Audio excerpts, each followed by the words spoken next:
Hoy les quiero leer el ensayo de un señor que fue criado y educado por la Iglesia Nazareno. Él tiene un ensayo que se titula Que lo acepte cualquiera que pueda, por Adán Wallis. La Iglesia Nazareno está lista para la aceptación LGBTQI+, y debemos regocijarnos y alegrarnos en ello. Una vez compartí en un panel de discusión con otros académicos y clérigos nazarenos que si tuviera que clasificar mis obligaciones como teólogo, diría que mi primera prioridad es de ser un cristiano fiel. Y segundo lugar, un wesleyano reflexivo. Y en tercer lugar, en el mejor de los casos, un buen nazareno. Si bien la iglesia nazareno es un lugar lleno de la familia extendida para mí, el reino de Dios es mucho más grande de lo que se puede realizar plenamente en cualquier lugar, y mucho menos en nuestra denominación joven, sin que Dios habite en nuestras conversaciones y acciones. Si estaba convencido de que el llamado de Dios a buscar la justicia y amar la misericordia necesariamente me alejaba de nuestra marca de evangelismo, que así sea, pero no creo que ese sea necesariamente el caso. La decisión de la Iglesia Nazareno de volverse completamente inclusiva para las personas LGBTQI+, es, en mi opinión, inevitable. Digo esto no por una sensación de revolución inminente, sino por una sensación de esperanza. Las razones más claras que tengo para esto surgen de mi experiencia como hijo de un pastor nazareno y nazareno, quien también ha asistido a congregaciones de bienvenida y afirmación durante más de 10 años. Más concretamente, estas razones también tienen sus raíces en varias realizaciones. Primero, los nazarenos ya incluyen a las personas queer en una variedad de formas en muchos lugares, dentro y fuera de nuestras iglesias. En consecuencia, muchos de nosotros ya amamos a los miembros de nuestra familia de la iglesia, que también son parte de la comunidad queer, y no les estamos pidiendo que se vayan pronto.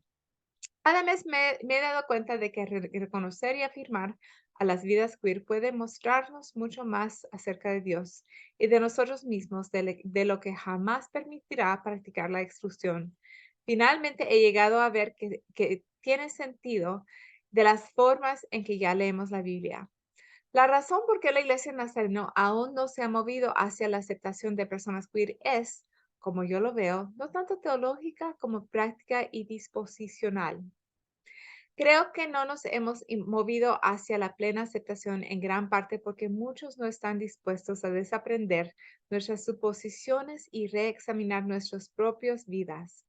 En lo que sigue, ofreceré observaciones y experiencias que compartirán muchos lectores. Exploraré cómo me he llevado a cambiar mis propias creencias y prácticas. Ya lo hacemos. Actualmente, la mayoría de las iglesias nazarenas permitirían, al menos en principio y como cuestión de política, que las personas homosexuales se convirtieran en miembros de la iglesia, aunque generalmente con capacidades de liderazgo limitadas. Después de todo, incluso si lo queer fuera irreductiblemente pecaminoso, la iglesia sigue siendo para los pecadores. Lamentablemente, es muy común que las personas queer en nuestras iglesias oculten aspectos de sí mismos, de una atmósfera de condena y a menudo sintiéndose incapaces de hablar sobre sus vidas personales sin arriesgarse a ser juzgados o alterar amistades dentro de la iglesia. Solo para un punto relevante de la investigación, un comunicado de 2018 de Reuters que informó sobre los hallazgos de una revista de medicina preventiva sobre una conexión entre la fe religiosa y las autolesiones entre adultos LGBT. Allí, el autor informa que la religiosidad también se ha relacionado con un menor riesgo de conductas suicidas, pero hay algunas pruebas que sugieren que el impacto de la religión puede ser diferente para personas lesbianas, gays, bisexuales y con dudas. Entre las lesbianas y los gays que dijeron que la religión no era importante para ellos, no hubo asociación entre la orientación sexual y los intentos de suicidio recientes, pero ser homosexual aumentó significativamente la probabilidad de intentos de suicidio recientes. en personas que dijeron que la religión era muy importante para ellos. Hay un gran daño psicológico perpetrado sobre las personas queer cuando la iglesia se niega a aceptarlas como son. Pero aún muchas iglesias han fomentado una especie de autodesprecio entre las personas homosexuales que conduce a la autolesión. Pero si bien el trauma religioso en la vida de las personas queer es real y merece muchas más palabras y atención de las que puedo brindarles aquí, un número creciente de iglesias nazarenas están demostrando activamente una postura acogedora y afirmativa, al mismo tiempo que navegan concienzudamente por los compromisos y la política denominacional. Sin embargo, puede ser más frecuente que los miembros y líderes dejen la denominación por cuerpos eclesiásticos que han superado a veces sus obstáculos a favor de amar a sus vecinos homosexuales. Cada vez es más frecuente que otras denominaciones e iglesias abran sus puertas a las personas queer y trabajen para buscar el reino de Dios junto a ellas. Fuera de nuestras iglesias locales, los miembros ya trabajan y tienen amistades con personas queer y entienden implícitamente, si no explícitamente, que las personas queer también tienen la imagen de Dios. Sin duda, muchos reconocen que los tropos politizados sobre las vidas queer que representan una amenaza para las familias cristianas, incluso con el simple hecho de existir y tener miembros tener los mismos derechos que cualquier otra persona es una tontería arraigada en la ignorancia y la intolerancia. Aprendemos más acerca de Dios y de nosotros mismos. Sería infiel no mencionar que las vidas queer han sido un medio de gracia para mí, comunicándome perdón y amor de maneras inesperadas. Innumerables experiencias de primera mano me obligan a testificar que aceptar vidas queer en plena comunión en nuestra iglesia nos mostrará más acerca de Dios y de nosotros mismos. En el tiempo en que asistí a una congregación totalmente acogedora y afirmativa en Boston, la Iglesia del Pacto, un solo miembro de esa iglesia me saludó, me abrazó, me mostró más amor que el que jamás había experimentado en ninguna iglesia hogareña hasta ese momento en mi vida tardía, 20 años. Así es como conocí a Kate, una lesbiana que había experimentado más odio por parte de los cristianos que no afirman lo que ella probablemente quisiera contar. En nuestra primera conversación sobre la comida compartida en la iglesia, me preguntó sobre mis antecedentes en la iglesia y si los nazarenos estarían abiertos a personas como ella. No estaba preparado para esa pregunta. Después de unos momentos de autoevaluación y arrepentimiento, le dije que si bien hay algunas iglesias nazarenas que están dando la bienvenida, la denominación en su conjunto todavía está creciendo y aprendiendo, que todavía tenemos las marcas de intolerancia e ignorancia que deben corregirse, sanar y estoy seguro de que lo haremos. No puedo recordar cómo o cuándo aprendí lo que hice sobre la sexualidad antes de llegar a ser acogedor y afirmativo. La cultura evangélica está inundada de mensajes sobre defender el matrimonio, la mayoría moral, la agenda gay y otras expresiones para reducir las vidas queer a una desviación sexual. Puedo recordar que era normal tener una reacción visceral cuando me encontraba con alguien que era gay. Después de todo, sabía todo lo que necesitaba saber, ¿verdad? Pero al conocer gente queer, al llegar allá a amar y a ser amado por ellos, te ves obligado a reconciliar lo que pensabas que sabías con las caras y vidas en que en realidad empiezas a conocer.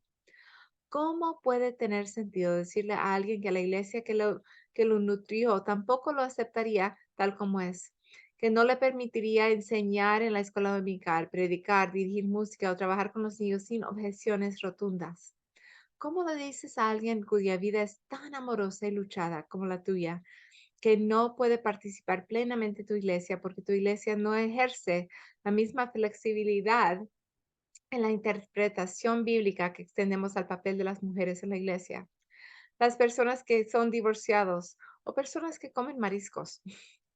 Esta no era la agenda gay. Mirándome a los ojos en la comida compartida en la iglesia, era Kate, una mujer tan encantada de verme voluntario para lavar los platos que me abrazaba cada vez que me veía los domingos por la mañana. En casi las palabras de la señora Fanny Crosby, amo a mi amiga Kate porque ella, sabiendo cómo había pasado los años formativos de mi vida, principalmente opuestos a personas como ella, me amó primero. He aquí una confesión.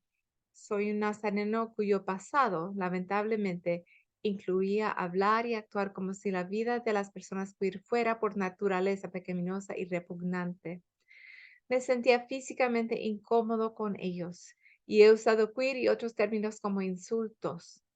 Después de conocer a muchas personas queer, entablar amistad con ellas o ser amigo de ellas, escucharlos predicar el evangelio de un Cristo crucificado, resucitado, trabajar y estudiar junto a ellos, quizás me di cuenta de de lo más claro que puedo recordar, había pecado contra ellos. Lo que me incomodó fue un tropo de queerness que no era más cierto para las personas queer reales que para muchos de los compañeros que se describen a sí mismos como cristianos.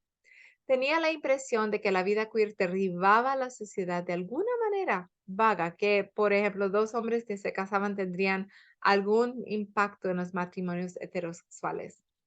La única respuesta cristiana responsable a esta revelación es alabar a Dios por las vidas queer y por exponer mi propia intolerancia y apoyar la aceptación queer en la iglesia. Ya leemos la Biblia en formas de aceptación. No sentí odio cuando acepté en mi sabiduría cristiana juvenil que la gente queer por definición era pecadora. Estaba leyendo la Biblia como me la habían enseñado en las iglesias, avivamientos, campamentos y reuniones de jóvenes. La aparente sencillez de pasajes como 1 Timoteo 1 y 1 Corintios 6 ayudó a mantener mi conciencia tranquila.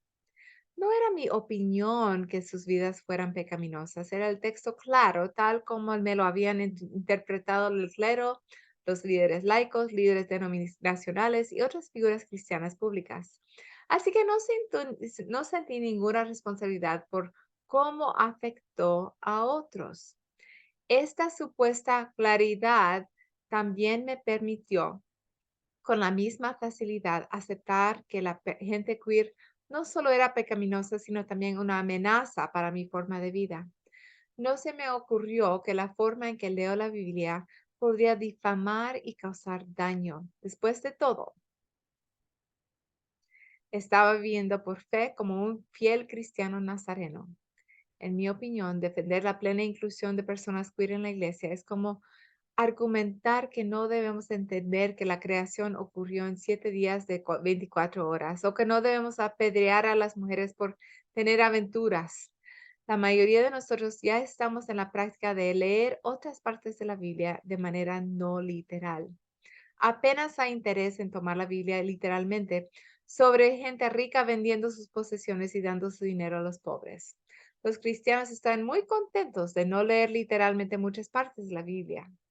Pero es una triste tendencia leer la Biblia literalmente, o al menos sin tener en cuenta el contexto, solo cuando queremos decidir quién está dentro y quién está fuera. La Biblia está llena de sorpresas. Si la leemos con ojos abiertos, por ejemplo, ¿quién hubiera pensado que en una aparente referencia directa al aborto forzado, Dios le da instrucciones a Moisés, número 5, sobre cómo preparar un brebaje que causará un dolor amargo y la matriz de la mujer se derramará, su útero caerá, en el caso de que le fuera infiel a su marido? ¿O qué significa exactamente que el amor de Jonatán por David era tan grande que superaba el amor de las mujeres? ¿O quién hubiera pensado que en Mateo 19 los lectores podrían encontrar un reconocimiento de personas que no nacieron ni completamente hombres ni mujeres, usando el lenguaje más accesible disponible en ese momento? Ciertamente, estos pasajes piden una lectura e interpretación más atentas de las que puedo dar aquí, y hay eruditos mucho mejor capaces de proporcionarlos. Pero también es importante ver que estos pasajes no fueron escritos para nosotros, por lo que tampoco están abiertos para que los tomemos al pie de la letra para nuestras propias generalizaciones fáciles. Por estas y muchas otras razones, la puerta está abierta para que volvamos a comprometernos con cosas que podríamos haber pensado que estaban resueltas. Con el eventual movimiento hacia la inclusión, ya sea durante esta Asamblea General o alguna otra, es hora de que comencemos este trabajo ahora para confesar nuestros pecados contra la comunidad LGBTQ y buscarle la Biblia de manera que refleje su dignidad dentro de la familia de Dios. Adam Wallis es hijo de un ministro nazareno, graduado de una universidad nazarena, del Seminario Teológico Nazareno, una universidad del norte en Illinois y la Escuela de Teología de la Universidad de Boston. Tiene un doctorado en teología. Como era de esperar ahora, es desarrollador de software y gerente de productos que vive en el área de Chicago. Muchas gracias, Adam, por compartir esta historia y gracias, hermanos y hermanas, por escuchar a su ensayo.